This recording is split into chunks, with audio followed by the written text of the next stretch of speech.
Akala ko ba ayaw mo sa mentalist na yon, Miss Venus? Bakit hinahanap mo siya ngayon?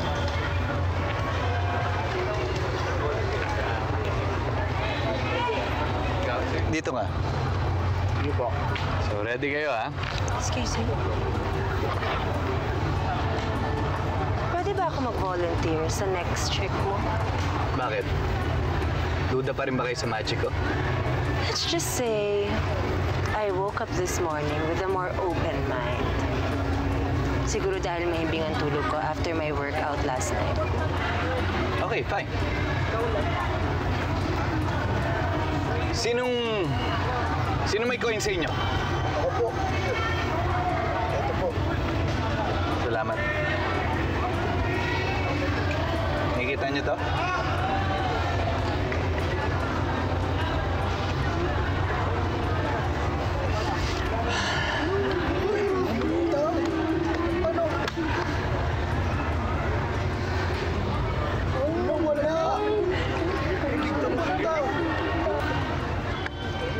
Wait lang. Parang meron ka sa likod.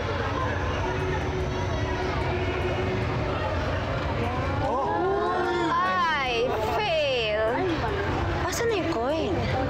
Nandito ba?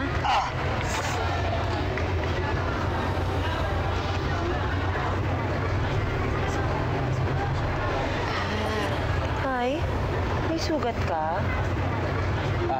Wala yan. Nasabit lang. Saan? Sa samurai? Bakit di mo i-check yung dibdib mo? Baka nandun yung coin.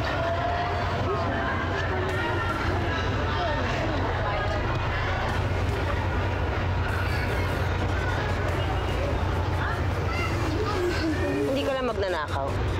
Bastos ka pa. And for my last trick...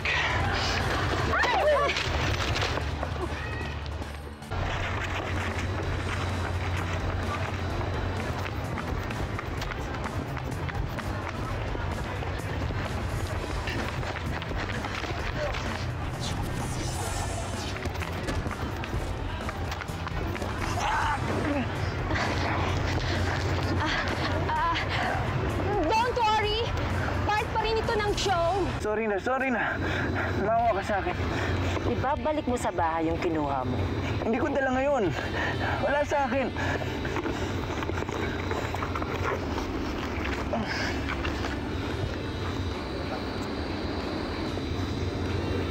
Or else, hindi lang ikaw ang sasabitan ng samurai ko. Nagkakaintindihan pa tayo.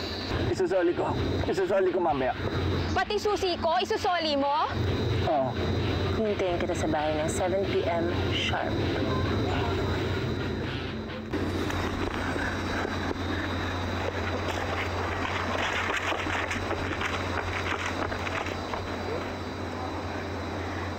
Dapat tinali na lang natin siya at inuwi sa bahay. Para may pet ako. How can you be so sure na babalik ang Kawatane sa mansyon para ibalik ang Black Pearl Triad? I have a feeling babalik siya, Frida. Bakit? Dahil na-hypnotize niya na siya? Gamit ang walang kapantay niyong alindog? Ano pa nga ba?